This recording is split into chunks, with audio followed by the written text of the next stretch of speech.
quinta. Bueno, creo que es la quinta. Bien, me alegra, mis hermanos. Sí, la quinta noche. La quinta noche que hemos estado conectados con esta de esta semana noche, de de todas maneras. conferencia.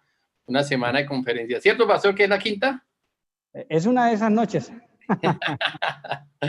Pastor, muy buenas noches. ¿Cómo ha estado? Buenas noches, hermano. Gracias a Dios. Bien, hoy fue un día bastante caluroso por aquí en Saravena, Arauca. Me imagino. Yo conozco Saravena caliente en todo sentido. Sí, sí. Muy bien, pastor. Entonces voy a saludar a los hermanos que están conectándose por la plataforma de YouTube. Quiero saludar a la hermana Graciela Cifuente de Garzón. Quiero saludar también a la hermana Inés Alemán. Gracias, hermanita, por estar conectados con nosotros. Y claro que sí, vamos a seguir orando por los enfermos, hermana Inés. Vamos a seguir orando por los enfermos para que Dios pueda orar en la vida de cada uno de ellos. También quiero saludar a la hermana Amparo López, su familia.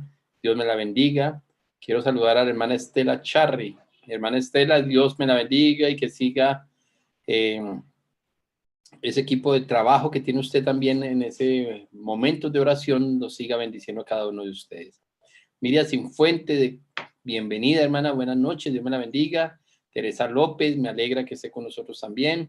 Luis Méndez, me alegra mucho, hermanos, que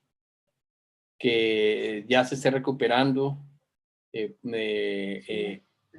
su nieta y que Dios pueda seguir obrando más en su vida. Y seguiremos de todas maneras orando, hermano Luis, seguiremos orando todavía hasta que salga completamente con ayuda de Dios, sana su nieta. Dora Mateus, bienvenida, mi esposa María Orozco, Miriam Cifuentes, ya le ha saludado, y unas conferencias muy lindas. Bueno, que para la honra y la gloria sea para nuestro Dios. Y también sabemos que hay personas que están conectándose todavía a través de las plataformas.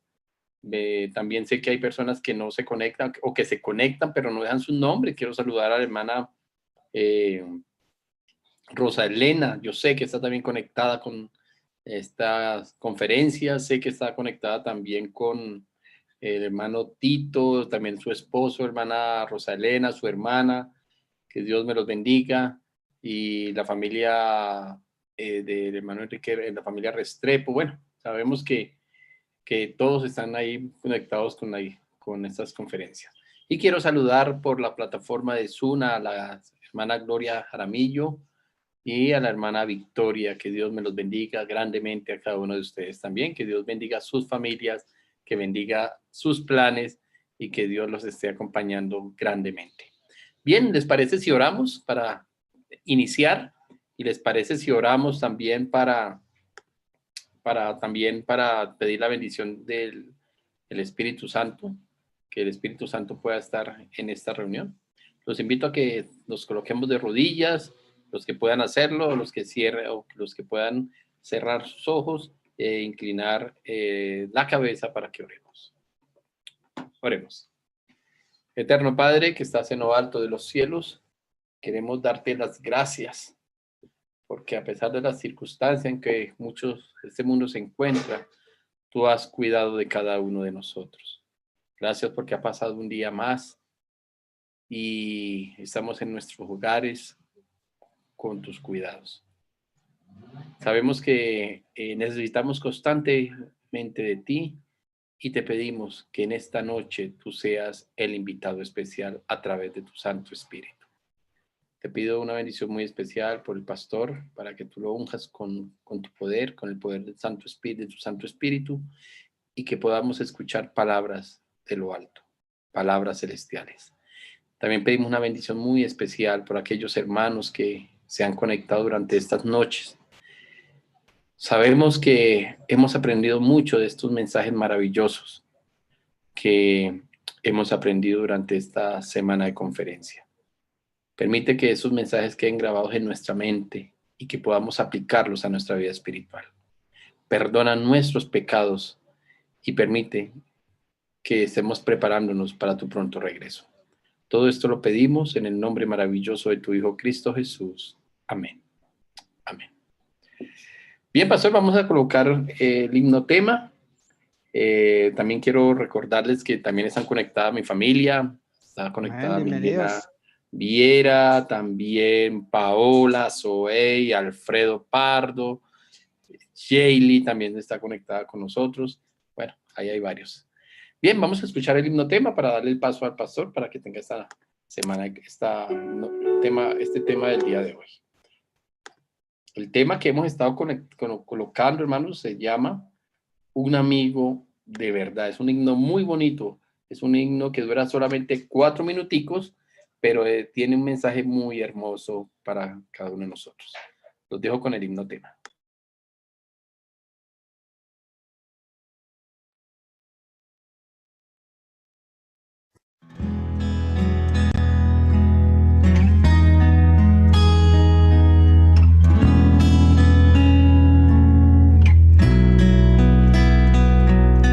Quiero encontrar un amigo de verdad. Quiero abrir mi corazón, entregar lo que yo soy a un amigo de verdad,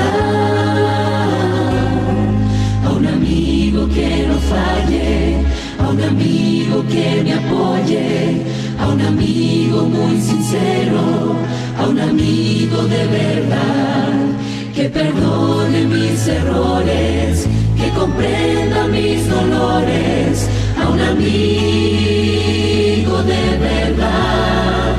Su nombre es Jesús, Jesús, Jesús, amigo de verdad. Jesús, Jesús, es verdadero y fiel, amigo de verdad. Su nombre es Jesús, Jesús, Jesús, amigo de verdad. Jesús, Jesús, es verdadero y fiel, amigo de verdad.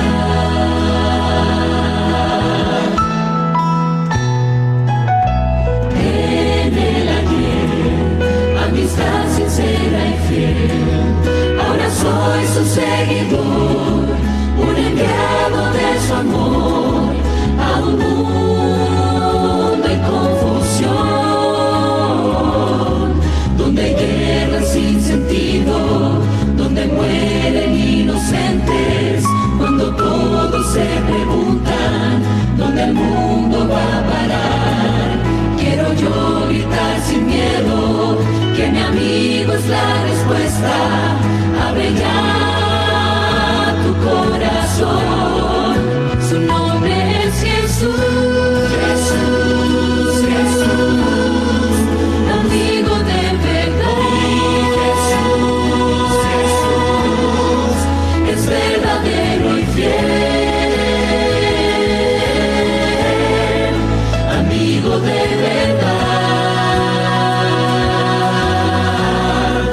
Su nombre es Jesús, Jesús, Jesús, amigo de verdad. Jesús, Jesús, es verdadero y fiel, amigo de verdad. Su nombre es Jesús, Jesús, Jesús, amigo de verdad. Jesús, Jesús, es verdadero y fiel, amigo de verdad. Su nombre es Jesús, Jesús, Jesús, amigo de verdad. Jesús, Jesús, es verdadero y fiel, amigo de verdad, amigo de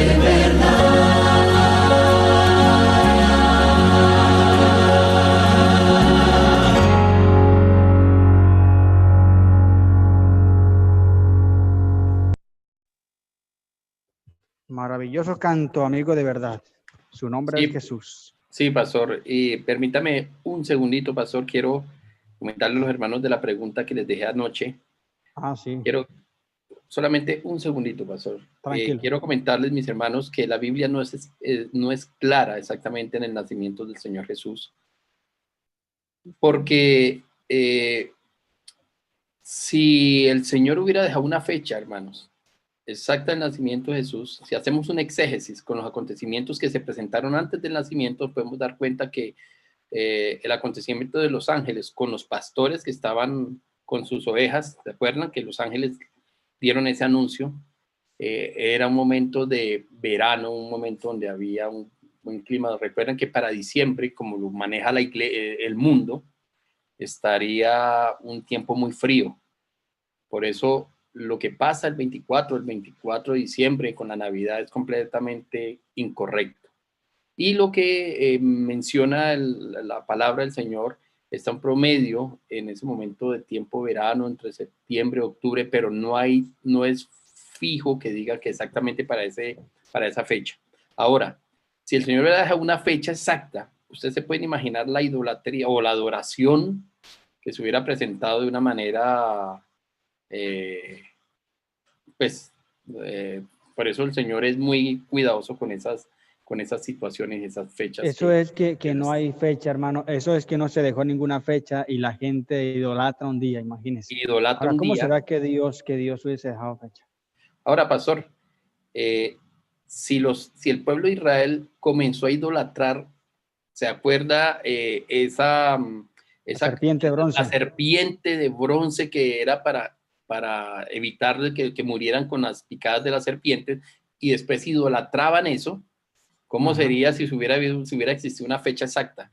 Por eso el Señor también fue muy cuidadoso con el lugar donde Moisés había sido enterrado, porque si no también hubieran ido a adorar a ese lugar. Entonces, por eso no hay una fecha exacta. Por eso lo subió a él solo, a nadie más. Porque si sube a alguien más, el pueblo presiona a esa persona para que diga dónde quedó el cuerpo. Así era el pueblo de Israel.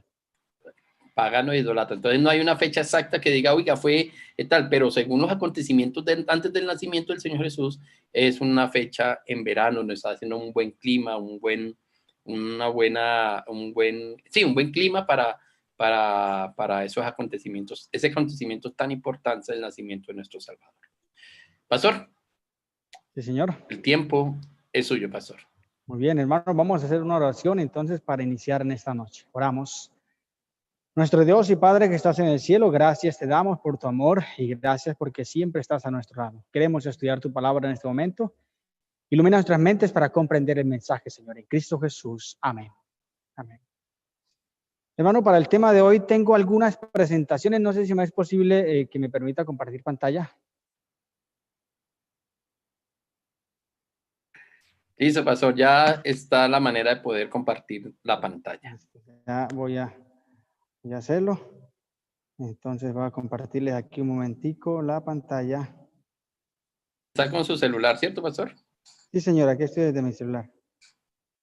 Aquí tengo. Listo. Ahí lo están viendo, ¿cierto?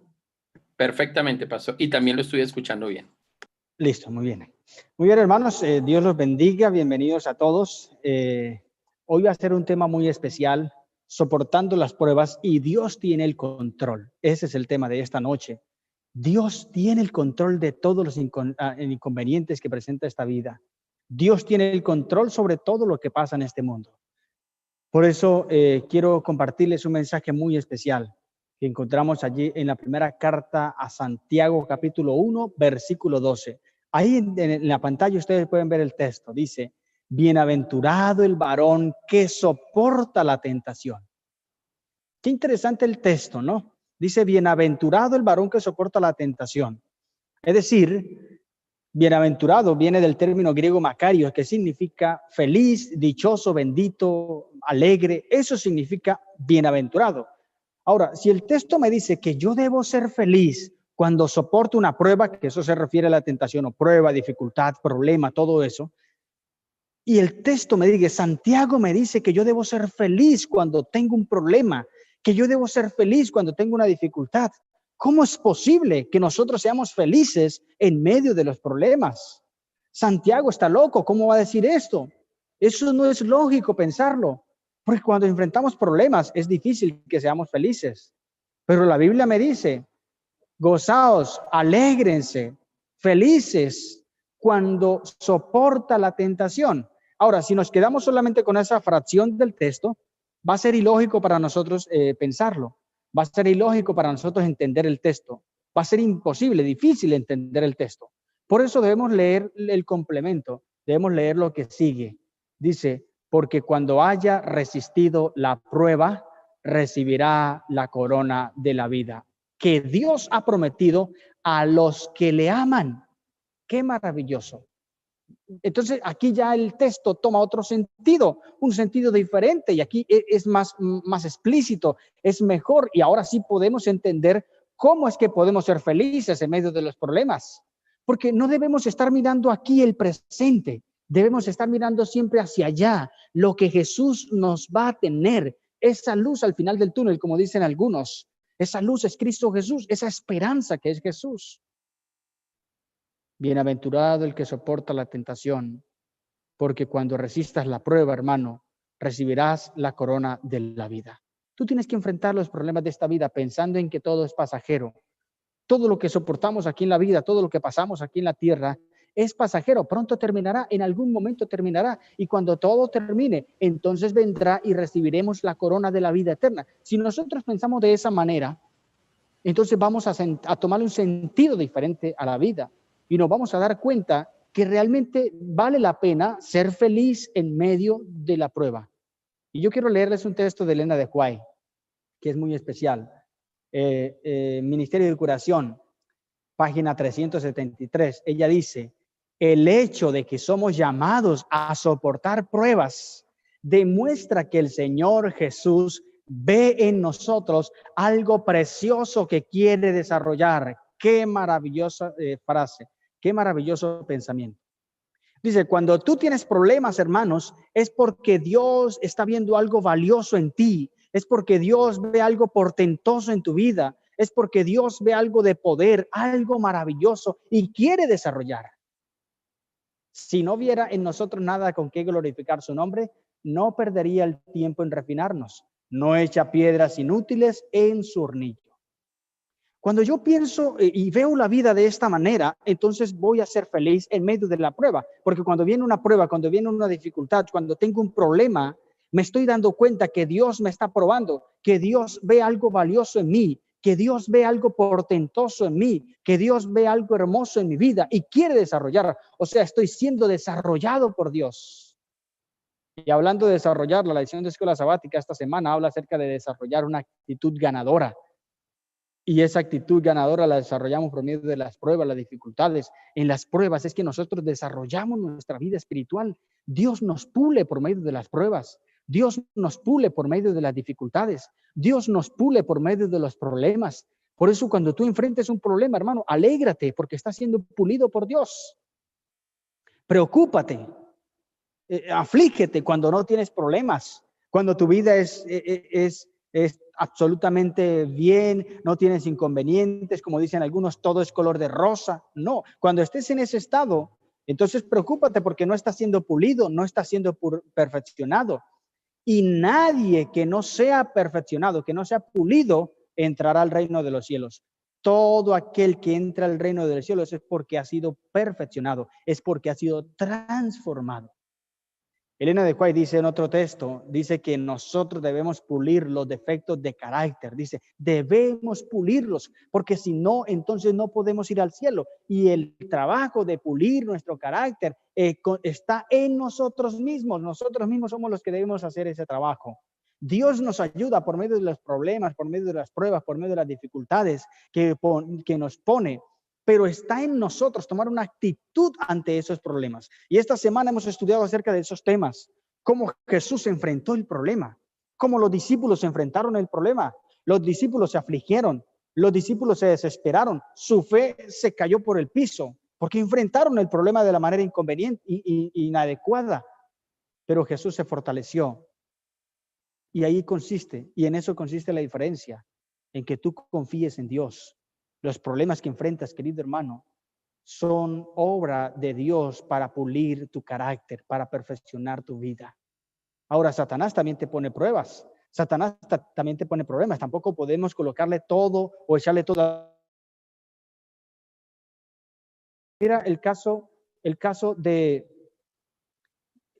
Job. Job, un hombre que era perfecto, decía.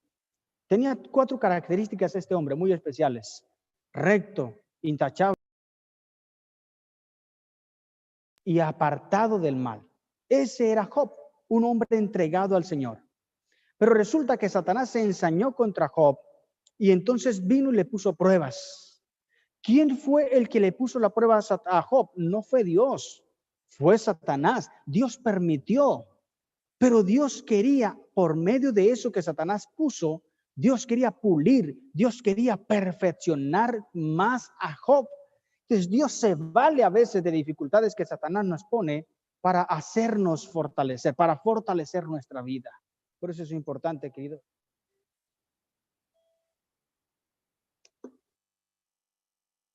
¿Aló? ¿Me escuchan? Por eso es importante, queridos hermanos, que nosotros podamos entender a Jesús. Es importante que nosotros entendamos que debemos siempre enfrentar las pruebas de la manera correcta, de la manera adecuada. Sigue diciendo otro texto de Elena de White. ¿Sí me están escuchando, sí? Pastor, perfectamente. Listo. Es que entró una llamada allí, eso Bueno, sigue diciendo el texto, otro texto de Elena de White. Mensajes selectos, página 312, dice: buscad al Señor para que os proporcione sabiduría para cada emergencia. Buscad al Señor, dice. En cada prueba, rogad a Jesús que os muestre el camino que os hará salir de vuestros problemas. Y yo quiero que le prestemos mucha atención a este concepto que nos presenta aquí la sierva del Señor. Dice: en cada prueba, rogad a Jesús que os muestre el camino que os hará salir de vuestros problemas. Note bien lo que ella dice. Ella está diciendo: ruega al Señor que muestre el camino. Ella no está diciendo que le digas al Señor que te liberte, que le digas al Señor que te saque del problema, que le digas al Señor que envíe sus santos ángeles y venga con su poder y lo libere. No, ella no dice eso. Simplemente ella dice: ruega al Señor que te muestre el camino que os hará salir de vuestros problemas. De esa manera, entonces, nosotros podemos ver la vida de otra manera. Entonces, mire, a mí se me viene a la mente una historia muy interesante que encontramos por allá en el libro de los Reyes. En el libro de los Reyes aparece un relato muy, muy especial, que es la vida de Eliseo más bien. Eliseo con su siervo. En cierta ocasión estaba Eliseo y el ejército sirio. El ejército sirio se había ensañado contra el pueblo de Israel y armaba sus estrategias y venía a combatirlo, venía a destruir a Jerusalén, venía a destruir a Israel, porque se tenían odio, rabia entre sí. Y entonces resulta que Dios, cuando el pueblo de los asirios, el rey de Asiria, se reunía con su ejército allí, con sus súbditos, para armar las estrategias de combate y todo, entonces Dios le hablaba a Eliseo, le decía toda la estrategia del ejército asirio. Y resulta que cuando el rey de Asiria iba a destruir o iba a combatir contra los siervos de Dios, contra el pueblo de Israel, entonces ya Dios le había, o más bien ya Eliseo le había declarado al rey de Israel cuál era la estrategia de este ejército sirio. Y entonces el pueblo de Israel salía y destruía al ejército. Ustedes lo encuentran allí en Segundo de Reyes del capítulo 6 en adelante. Ustedes pueden ver el relato. Allí cómo ese es un relato que me llama mucho la atención. Mire, el texto dice que entonces el pueblo de Israel destruía al ejército sirio. Y entonces esto le hizo ocasionar ira, enojo al rey de Siria, porque dijo: ¿cómo es posible que ellos sepan las estrategias? Esto me indica que hay alguien en nuestro pueblo, hay alguien de los nuestros que está delatándonos y que está diciéndole a ellos todas las estrategias nuestras y debemos buscarlo. Y cuando lo encontremos, entonces le vamos a dar su merecido castigo. Vamos a matarlo a él y a toda su familia. Bueno, las órdenes, ustedes saben cómo eran los reyes en el tiempo antiguo, muy terribles. Si usted hacía enojar a un rey, la muerte venía. Pero resulta que alguien le dijo, no, rey. No, nadie no, le ha dicho, de aquí nadie, solo que es que allá en el pueblo de Israel hay un rey, perdón, hay un profeta, un hombre de Dios, al cual Dios le dice todo, Dios le muestra todo. Así que todos los secretos que tú guardas o todas las cosas que tú hablas en los cuartos más secretos, Dios le dice a ese hombre y ese hombre se lo dice al pueblo y por eso ellos nos destruyen. Por eso ellos nos derrotan. Entonces el rey dijo, bueno, pues tenemos que ir a buscar a ese hombre y acabar con él. Así que armó su estrategia y se fue con miles y miles de ángeles, de soldados a pie y a caballo y todo para destruir a este ejército. Y entonces cuando iban llegando allí dice que el siervo de Eliseo salió y vio que estaba rodeado, que toda la casa donde ellos estaban estaba rodeada de ejércitos asirios. Venían a destruirlos.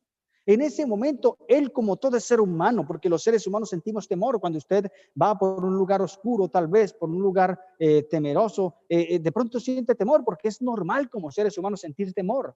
Es normal como seres humanos sentir miedo en algunos momentos. Es normal como seres humanos a veces asustarnos. Es normal. Yo siempre lo digo, eso es normal. Sentir nervios y todo eso. Pero lo que no es normal es permitir que esos nervios, que ese miedo, que ese susto, que ese temor nos haga desconfiar de Dios. Eso es lo que no es normal, querido hermano. Eso es lo que tú no puedes permitir en tu vida. Que el miedo y que el temor hagan que tú desconfíes de Dios. Así que en ese momento el siervo empieza a lamentarse y decir, Señor, vamos a morir. Mira cómo vienen a rodearnos. Vamos a morir. ¿Qué hacemos? Y me encanta la respuesta del siervo, de Eliseo. Eliseo le dijo, tranquilo, cree, porque más son los que están con nosotros que los que están con ellos. Esa es una respuesta poderosa, hermano. Cuando tú enfrentes un problema, cuando tú enfrentes una situación difícil, debes entender que más son los que están contigo que los que están en contra de ti. Por eso hoy estamos diciendo, Dios tiene el control. La gente rumora y empieza a decir muchas cosas. Que esta vacuna la están manipulando, que este virus lo están manipulando, que el hombre se va a posesionar, que el hombre esto, que aquello, que el Papa por aquí, que el presidente de Estados Unidos por allá y esto. La gente empieza a rumorar y empieza a especular y se asustan. Hay muchos cristianos y me han escrito, hermanos, asustados. ¿Qué hago? ¿Qué podemos hacer aquí? ¿Y qué pasa aquí? Yo le digo, hermano, tranquilo, no se preocupe, viva la vida tranquilo. No se angustie por las cosas que vendrán. Usted y yo debemos entender que Dios tiene el control. Cuando estés pasando un problema, no te angusties. Mira el texto con el que iniciamos este tema. Cuando enfrentes los problemas, cuando enfrentes las dificultades, alégrate, sé feliz, dichoso el hombre que soporta la tentación. Y Eliseo en ese momento le dice, más son los que están con nosotros que los que están con ellos. Dios tiene el control. Eso era lo que le estaba diciendo. Tranquilo, Dios tiene el control. No te preocupes, Dios tiene el control. Estás pasando por un problema, querido hermano, en este momento. Tranquilo, Dios tiene el control. Tienes un familiar enfermo, tranquilo, Dios tiene el control. Estás enfermo, tranquilo, Dios tiene el control. A Él no se le escapa nada. A Dios no se le escapa nada. Él tiene el control, querido hermano. Y eso fue lo que lo que Eliseo le dijo a su siervo. Pero además de eso, me encanta la oración de Eliseo, porque él dijo, Señor, por favor, Dios, ábrele los ojos a este siervo para que él vea. Escuchen bien, hermanos, porque esto es muy importante. Dice, Señor, ábrele los ojos a este siervo para que él vea. Noten bien, Eliseo no dijo, Señor, Envía a tus santos ángeles, por favor, Dios, en carro de fuego, y sácanos de este lugar y acaba y destruye a todos esos ejércitos enemigos. O abre la tierra, que se abra y se los trague, como lo hizo también en la anterior con el pueblo de Israel. Señor, haz lo mismo hoy, o envía fuego del cielo, o haz algo portentoso y libértanos. No, Eliseo no oró de esa manera. Eliseo dijo: Señor, ábrele los ojos a este siervo para que te vea. Y entonces el texto bíblico dice que tan pronto Eliseo oró, los ojos del siervo se abrieron y él vio a miles y miles de ángeles que estaban alrededor de ellos y los protegían. Eso me parece maravilloso. Eso es entender lo que está diciendo aquí Elena de White. En cada prueba, ruega a Jesús que os muestre el camino que os hará salir de vuestros problemas. No le digas al Señor: Señor, sácame de este problema, porque de nada sirve, querido hermano, que Dios te saque del problema. De nada sirve que Dios te sane. De nada sirve que Dios haga el milagro en tu vida si tú no lo reconoces, si tú no ves el milagro, si tú no ves a Dios. De nada sirve. Y conozco la experiencia de una mujer en cierta ocasión que estaba enferma y buscó para que fuésemos a orar por ella, y fuimos y oramos. Y ella dijo: si Dios me sana, entonces yo me entrego a Él. Y precisamente Dios la sanó. Gloria al Señor, porque Él la sanó. Pero ella no se entregó a Dios. Ella no cumplió la promesa. Solamente buscó a Dios por el milagro y ya. Y luego entonces volvió a tener una recaída, y esta vez fue un poco más grave. Y allí nuevamente prometió al Señor: si Dios me sana, entonces yo me entrego a Él. Y fuimos y oramos por ella también con los hermanos de iglesia. Y Dios la sanó, gloria al Señor, porque la volvió a sanar. Pero ella no fue a la iglesia. Solamente le dijo: Señor, libértame, sáname. Pero no vio la gloria de Dios. Querido hermano, eso es lo que está diciendo la sierva del Señor. Y eso es lo que dice Eliseo, la oración de Eliseo. No le dice: Señor, sáname, libértame. No, Señor, muéstrame el camino. Yo quiero salir de este problema de tu mano. No quiero que tú me saques así instantáneamente, porque entonces no voy a ver tus obras. Y cuando tú oras de esa manera, dice: entonces vuestros ojos serán abiertos para que comprendáis el remedio y apliquéis a vuestro caso las promesas sanadoras registradas en su palabra. En esa forma, el enemigo no encontrará lugar para induciros a lamentaros y ser incrédulos, sino que tendréis fe, esperanza y valor en el Señor. Amén. Qué maravilloso. Cuando oras de esa manera, tus ojos se van a abrir, tú vas a poder ver el camino, tú vas a poder ver la mano poderosa de Dios. Porque, como lo digo, de nada sirve que Dios se presente a ti majestuosamente y haga el milagro, y al final a ti se te olvida. Pero si tú tienes esa experiencia con Dios, si tú ves a Dios con tus ojos de la fe, si tú ves la forma en cómo Dios te saca de tu problema, si tú ves la forma en cómo Dios te muestra el camino y empieza a salir contigo, entonces vas a tener una experiencia con Él. En esa forma, el enemigo no te podrá inducir a lamentarte ni a ser incrédulo. Sabe que hay hermanos en nuestra iglesia que tristemente están presentando lástima. Lo que ofrecen es lástima a las demás personas. Dicen ser adventistas, dicen ser hijos de Dios, pero viven de una manera tan vacía que se la pasan quejándose, lamentándose de todo. Y ya se les pregunta: ¿cómo están? Hermano, ahí más o menos, para no preocuparlo. Eso no es una respuesta de un cristiano. Tú puedes tener los problemas que sea, querido amigo. Tú puedes tener los inconvenientes que sea. No importa los problemas que tengas. Pero debes siempre mostrar una actitud de victoria. Gozarte, lo que dice Santiago 1:12. Y usted me puede decir a mí: pero es que es fácil decirlo, es fácil predicarlo, pero para practicarlo es difícil. Yo le digo entonces: no me crea a mí, no me escuche a mí, escucha a Jesús, ve a Jesús. Esta semana estudiamos una historia, creo que fue la primera, el domingo, allí en Mateo capítulo 14.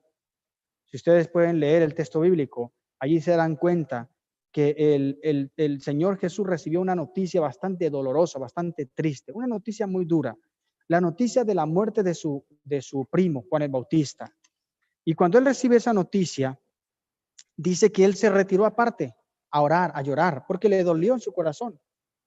Pero él no lloró delante de la gente, sino que se fue solo a un lugar para que nadie lo viese, porque nadie tenía por qué conocer, por qué darse cuenta de los problemas que él tenía. La gente no tenía por qué escucharlo. La gente no nos tiene por qué escuchar nuestros problemas, hermano. Si estás pasando un problema, cuéntaselo a Dios. Ahora, si necesitas el apoyo de un ser humano, busca a alguien de confianza que te pueda apoyar, pero no tienes que estar publicando tus problemas a todo el mundo para que todo el mundo empiece a decir, ay, pobrecito el hermano. No, esa no es una actitud de un verdadero hijo de Dios. Jesús en ese momento se fue. Y cuando salió de allí, dice el texto bíblico, versículo 14, Mateo 14, dice que al salir de ese lugar vio a mucha gente que venía y Jesús sintió compasión de ellas. Sintió compasión. ¿Quién era el que estaba pasando por el problema? Jesús. Pero él sintió compasión de la gente. ¿Se dan cuenta? Esa es la actitud de un verdadero hijo de Dios. Ahora, en otra ocasión, Mateo capítulo 26, ustedes pueden leer el versículo, del versículo 35 en adelante. Mateo 26, 35 en adelante aparece ese relato interesante. Jesús está pasando por un momento difícil. Tan difícil es el momento que él lo dice de la siguiente manera. Mire la forma en cómo él expresa el problema que tiene. Él dice, mi alma está muy triste hasta la muerte. O sea, la angustia que tenía Jesús allí era terrible.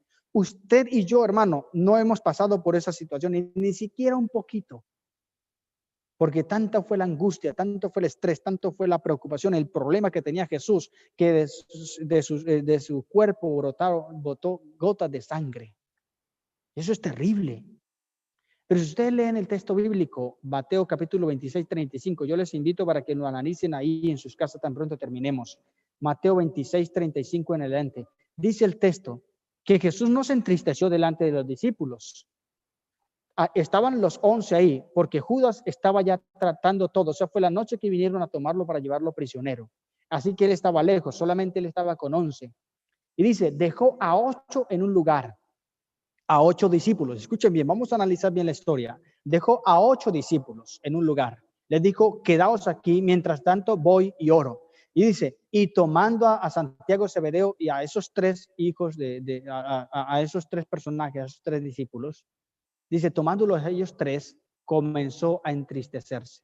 Noten bien, solamente comenzó a entristecerse cuando los tomó a ellos 3. ¿Por qué delante de los otros 8 no se entristeció? Porque ellos no tenían por qué conocer.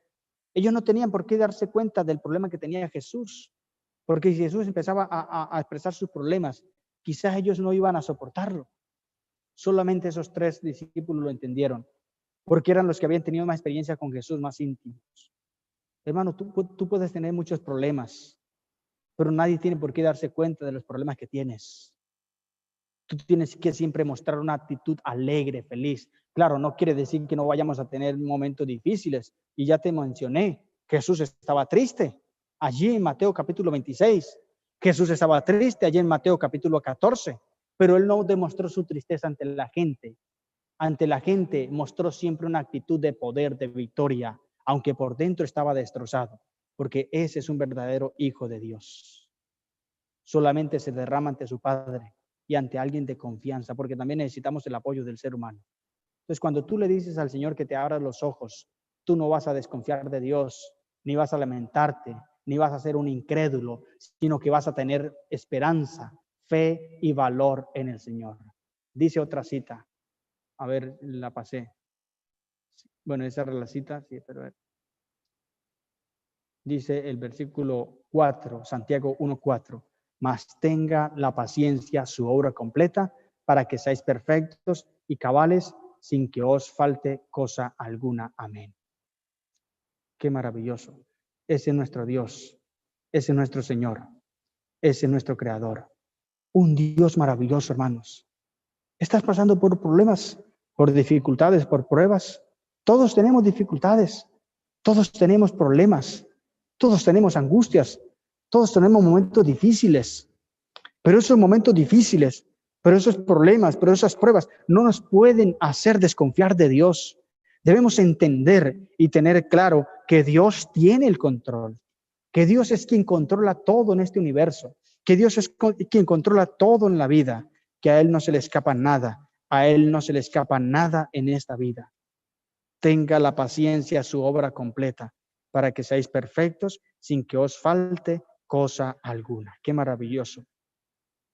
Dice el versículo 33 de Juan capítulo 16. Mire lo que dice para ir culminando este momento.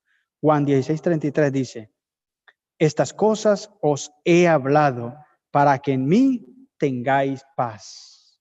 ¿En quién debemos tener paz? En Jesús.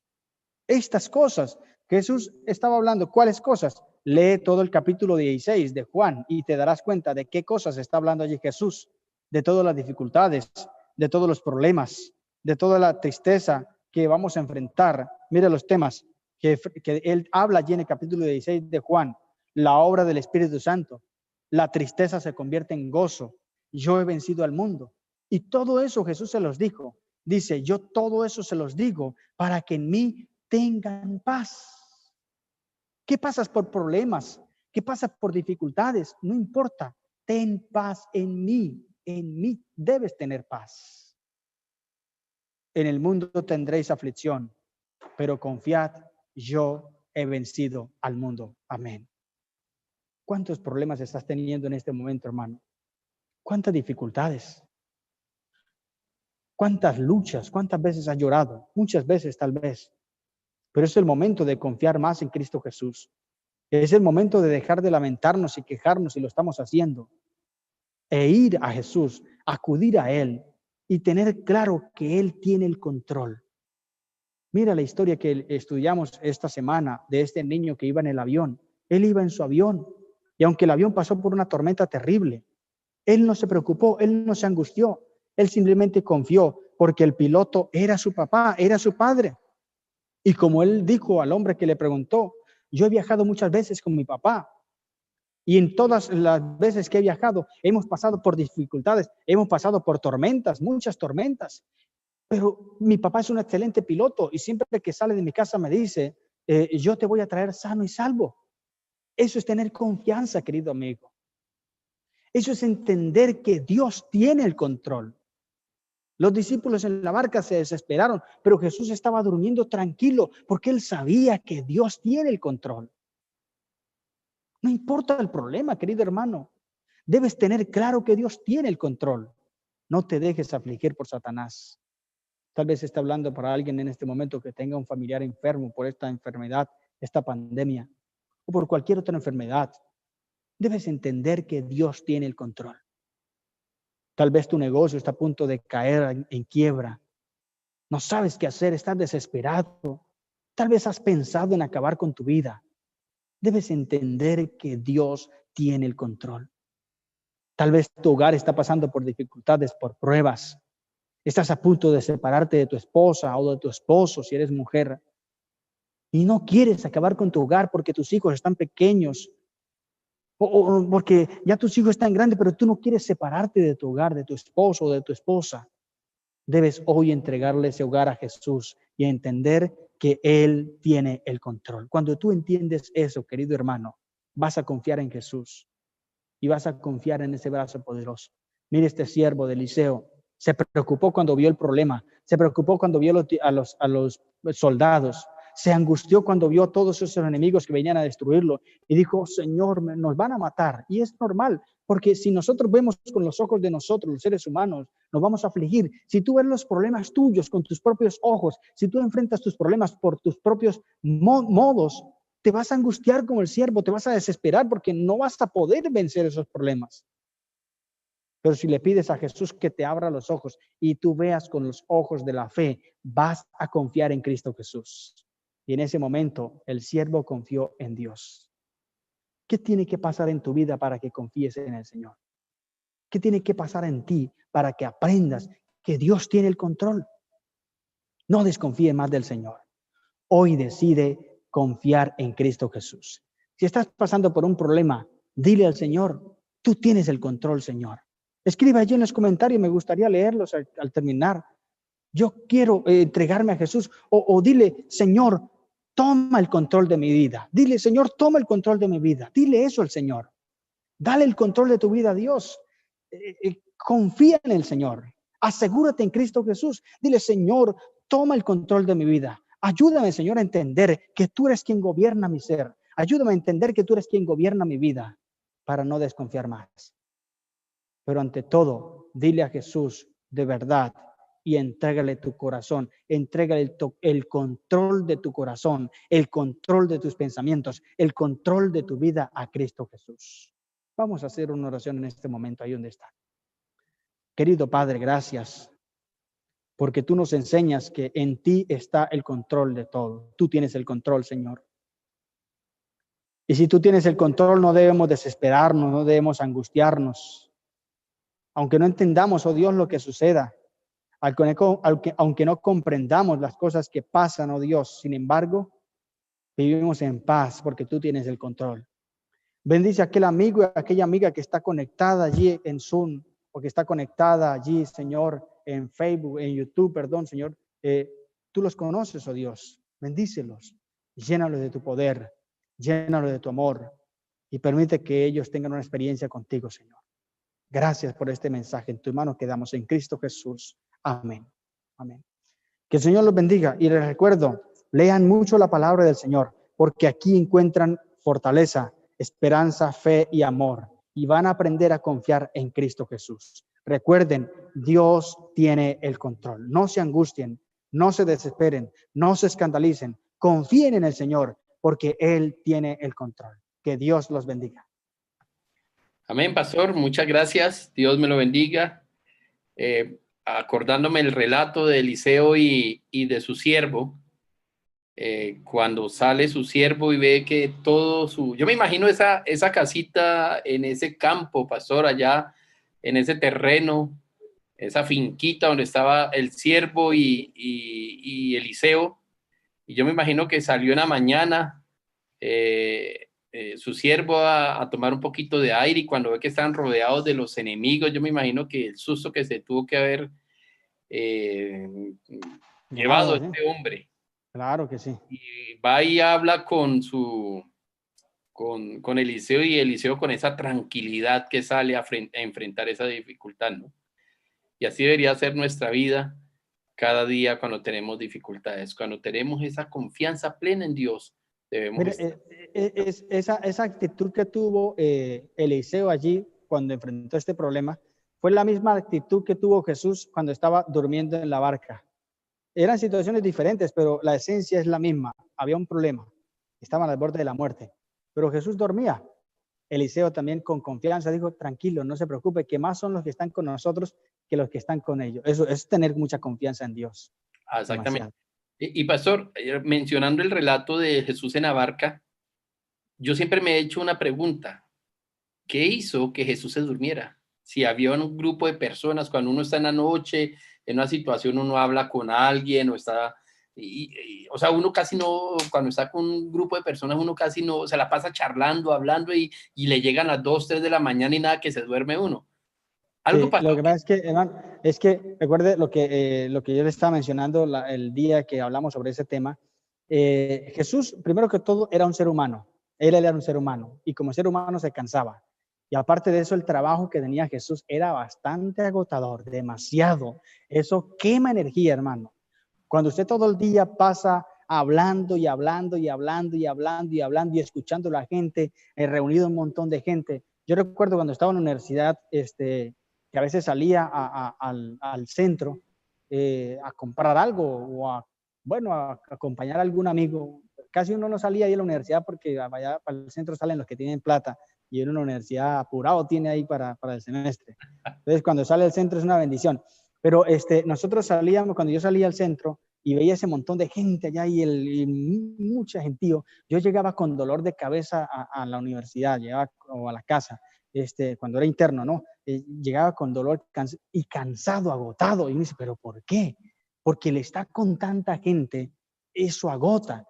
Ahora, no solamente estar, sino hablar, escuchar a las personas, estar atendiendo y escuchando problemas. Uno grita, otro se queja, uno viene llorando, o sea, todo ese ambiente es pesado. Y Jesús se agotó y por eso él se duerme y profundo, tenía un sueño profundo, demasiado. Algunos dicen es que Jesús estaba haciendo el dormido. No, Jesús estaba dormido porque él era un ser humano, como usted y como yo. Y a veces me ha pasado, a mí me ha pasado. ¿Qué días nada más? Esta semana me pasó. Quedamos en reunirnos a las 8 de la mañana con unos hermanos, pero yo me levanté a las 5 del amanecer con Jesús, porque estamos en amanecer con Jesús toda la mañana. y luego estudié y dije, voy a recostarme un momentico mientras llega, porque todavía no es la hora de salir, voy a recostarme un momentico. Hermano, me recosté y le cuento que me desperté a las 8:36 de la mañana. Y en esa hora, a las 8:05, ese celular me timbró y me timbró y me timbró.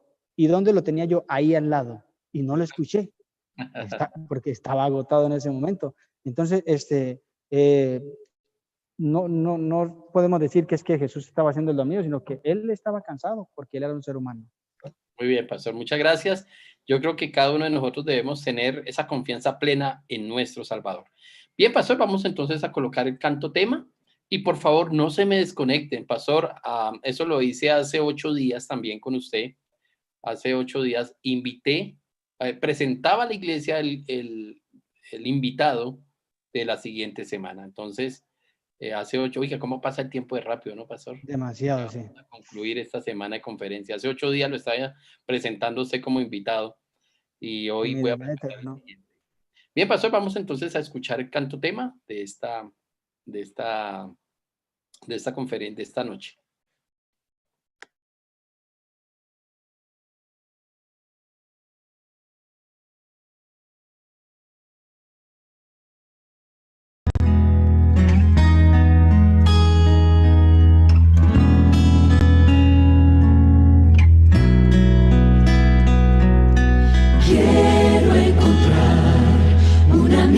De verdad, quiero abrir mi corazón, entregar lo que yo soy a un amigo de verdad, a un amigo que no falle, a un amigo que me apoye, a un amigo muy sincero, a un amigo de verdad, que perdone mis errores, que comprenda mis dolores, a un amigo de verdad. Su nombre es Jesús, Jesús, Jesús, amigo de verdad. Jesús, Jesús, es verdadero y fiel, amigo de verdad.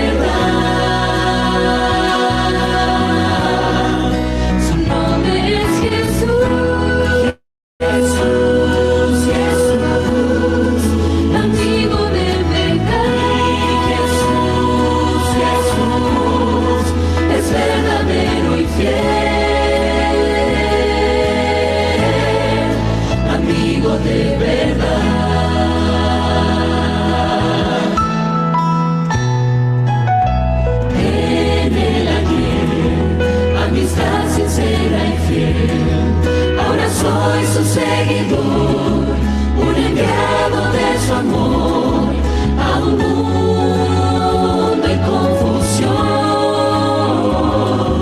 donde hay guerras sin sentido, donde mueren inocentes,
Bien, pastor, quiero saludar.